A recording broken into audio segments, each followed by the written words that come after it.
so how are we going to decide who doesn't get to ride first class?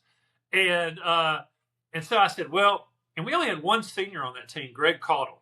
And I said, well, Caudle's the only senior. So Caudle gets to ride first class. His career's over. So we're like, Caudle gets to ride first class. And then Chuck Ross, who was kind of a famous kind of intellectual development and disabilities older man, but he kind of traveled with the team, super fan. So Chuck, I guess we let Chuck maybe not sit in first class. I don't recall. And then we had a red shirt or two. We were like, okay, well, we'll kind of do that. Like, we're just trying to figure out how to do this. We had one ticket left. The rest was like, how can we decide who's going to get it? And Rob Brown's going, give it to Coop, which was Al Cooper, because he knew how it would just make Al so mad if he gave it to him. And I was like, no, I can't just do that. I just can't just hand it to him. He's like, give it to Coop. And so finally I said, I tell you what. And I said, I know what to do. And I put the ticket, the one remaining non-first class ticket on top of the stack of tickets. And I said, Rob, as the Bible says, the first shall be last.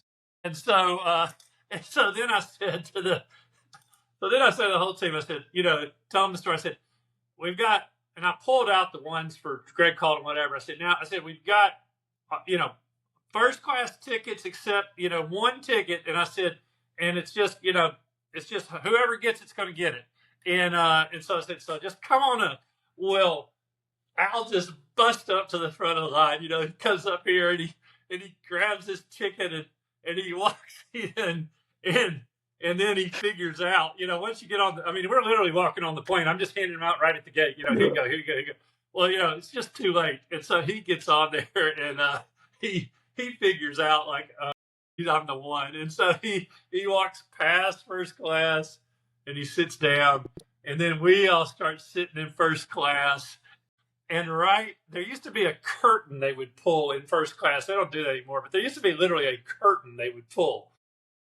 So Darren Henry, great player. Darren turns around and there's the flight attendant right between Al and him, and Darren's in first class. He says, "Excuse me, miss." He goes, "Could you pull that curtain to keep the riffraff out?"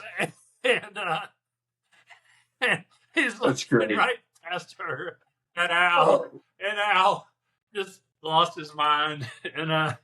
But I don't know. Those are the things. People ask me, do I miss playing? And I say I miss being in the shape I was in playing, the condition. But what I miss are those kinds of things. Those are the things that were obviously, I can remember that way better than I can tell you about any of the basketball games. Lifelong memories, man, for sure. Absolutely.